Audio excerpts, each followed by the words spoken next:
గత కొంతకాలంగా టీమిండియాలో విపత్కర పరిస్థితులు అయితే నెలకొన్నాయి. ముంబై ఇండియన్స్ కెప్టెన్గా రోహిత్ శర్మను తీసేసి హార్దిక్ పాండ్యాకి అప్పగించడం, ఇషాన్ కిషన్ మానసిక ఒత్తిడితో రెస్ట్ కావాలని కోరిన విషయం తెలిసిందే. అయితే ఆరోగ్యం కుదుటపడిన తర్వాత కూడా ఇషాన్ టీమిండియాతో కలవలేదు.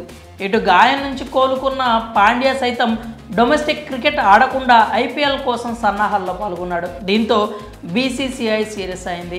అయితే ఇంగ్లాండ్పై టెస్ట్ సిరీస్ గెలిచిన తర్వాత మీడియాతో మాట్లాడిన రోహిత్ ఇండైరెక్ట్గా పాండ్యా, ఇషాన్ కిషన్, శ్రేయస్ అయ్యర్లకు వార్నింగ్ ఇచ్చాడు. విరాట్ కోహ్లీ, కేఎల్ రాహుల్, మహమ్మద్ షమి, శ్రేయస్ అయ్యర్ లాంటి స్టార్లు లేకపోయినప్పటికీ ఇంగ్లాండ్పై టెస్ట్ సిరీస్ను సొంతం చేసుకుంది టీమిండియా. యంగ్ ప్లేయర్లను సమర్థంగా ఉపయోగించుకుని ఇంగ్లాండ్ను ఘోరంగా దెబ్బతీశాడు కెప్టెన్ రోహిత్ శర్మ. యశస్వి జైస్వాల్, ధ్రువ్ జురేల్, సర్ఫరాజ్ ఖాన్ లాంటి ఆటగాళ్లకు స్వేచ్ఛనిచ్చి వారి నుంచి పరుగులు రాబట్టుకున్నాడు. అయితే ఇంగ్లాండ్తో టెస్ట్ సిరీస్ గెలిచిన తర్వాత మీడియా సమావేశంలో మాట్లాడిన రోహిత్ శర్మ కుర్రాళ్లపై ప్రశంసలు కురిపించాడు.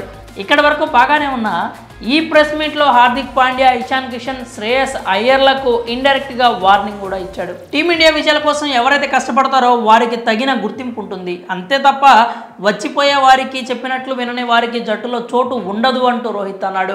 ఆటపై ఇష్టం, ప్రేమ, తపన ఉన్న ప్లేయర్లకు ఖచ్చితంగా భవిష్యత్తు ఉంటుంది అని చెప్పాడు. ఇచ్చిన అవకాశాలను సద్వినియోగం చేసుకుంటూ కఠిన పరిస్థితుల్లో ఆడుతూ వెళ్తున్న యంగ్ ప్లేయర్లను ఎప్పుడు నోటిఫై చేస్తుంటాము అంటూ రోహిత్ శర్మ వెల్లడించాడు.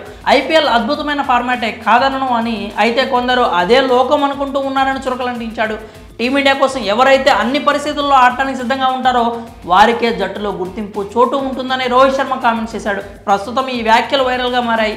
దీంతో రోహిత్ చేసిన కామెంట్స్ ఇండైరెక్ట్గా హార్దిక్ పాండ్యా, ఇషాన్ కిషన్, శ్రేయస్ అయ్యర్ గురించే అని నెటిజన్లు భావిస్తున్నారు. గత కొంతకాలంగా వీళ్ళు ముగ్గురు టీమిండియాకు దూరంగా ఉండడమే కాకుండా డొమెస్టిక్ క్రికెట్లో కూడా ఆడలేదు. దీంతో బీసీసీఐ సీరియస్ అయింది.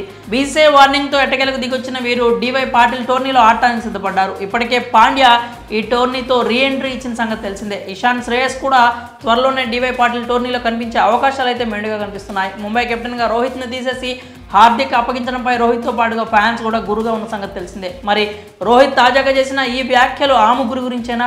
మీ అభిప్రాయాలని కామెంట్స్ రూపంలో తెలియజేయండి.